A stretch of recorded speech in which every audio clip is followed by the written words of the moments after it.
ओं श्री गणेश शारदा गुरुभ्यो नमः। हरः ओं पंचाननमुखोद्भूतान् पंचाक्षरमनोपमान् पंचसूत्रकृतो वंदे पंचाचार्यान् जगद्गुरून् अनुरागानन्दयुक्ताय शिष्यवात्सल्यमूर्तये चंद्रशेखर शिवाचार्यं सद्गुरुं प्रणमाम्यहम्। वक्रतुण्डमहाकाय कोटिसूर्यसमप्रभा निर्विघ्नं कुरु मे देव सर्वकार्येषु सर्वदा। वागर्थव संपृक्तो वागर्थः प्रतिपत्तये जगतः पितरो वंदे पार्वती परमेश्वरो। ముందుగా వీక్షక బంధువులందరికీ శ్రీ విశ్వావసునామ సంవత్సర శుభాకాంక్షలు।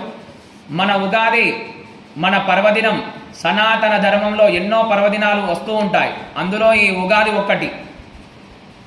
ఉగాది అంటే యుగము ఆది అంటే కలియుగం ప్రారంభమైన రోజు, గొప్ప పర్వదినం మనకి। ఈ రోజున మనమందరము కూడా సంతోషంగా ఆనందంగా కుటుంబ సభ్యులతో కలిసి ఆచరించే పర్వదినము ఈ ఉగాది। ఈరోజు ప్రతి ఒక్కరు కూడా సాంప్రదాయక దుస్తులను ధరించాలి। ఈరోజు ముఖ్యంగా మనం తలంటు స్నానం చేసి ఇంట్లో పెద్దవారికి లేదా గురువులకు నమస్కారం చేసుకోవాలి। అలాగే ఉగాది ఆదివారం రోజున వచ్చినందున మనమందరము సూర్యునికి నమస్కారములు చేసి మనకు దగ్గరలో ఉన్నటువంటి దేవాలయమునకు వెళ్ళి భగవంతునికి నమస్కారం చేసుకొని ఈ సంవత్సరం మనకు అన్ని శుభాలను కలిగించు స్వామి అని ప్రార్థించుకోవాలి। అదేవిధంగా ఈరోజు మనము పచ్చడిని సేవిస్తూ ఉంటాం।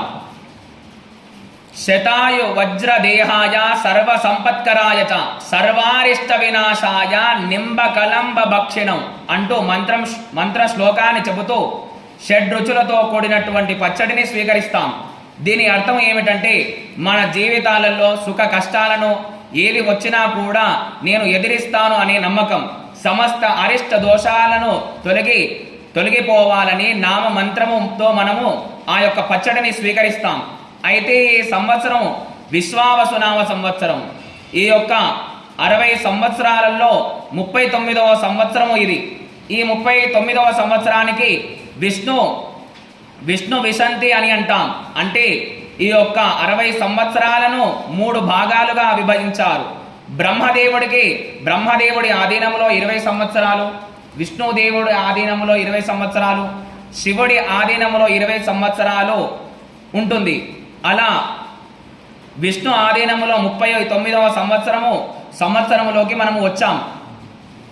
అయితే ఈ 39 సంవత్సరములో ప్రతి ఒక్క సంవత్సరానికి తనదైన విశిష్టత ఉంటుంది। విష్ణు ఆధీనములో ఉన్న శ్రీ విశ్వావసునామ సంవత్సరానికి అధిదేవత అయినటువంటి రాహు ఆధీనములో ఈ యొక్క సంవత్సరం ఉంటుంది। అయితే జ్యోతిష్య శాస్త్ర రీత్యా ఈరోజు సూర్యోదయం ప్రకారం మనకి ఈ సంవత్సరానికి అధిదేవుడైనటువంటి సూర్యుడు అంటే ఆదివారం రోజున ఈ ఉగాది వచ్చినందున సూర్యునికి అత్యంత విశేషంగా పూజిస్తాం। కాబట్టి ఈ సంవత్సరం అంతా కూడా ఆ సూర్య భగవానుని అనుగ్రహంతో మనకు అన్ని శుభాలు కలగాలని ప్రార్థిస్తున్నాను।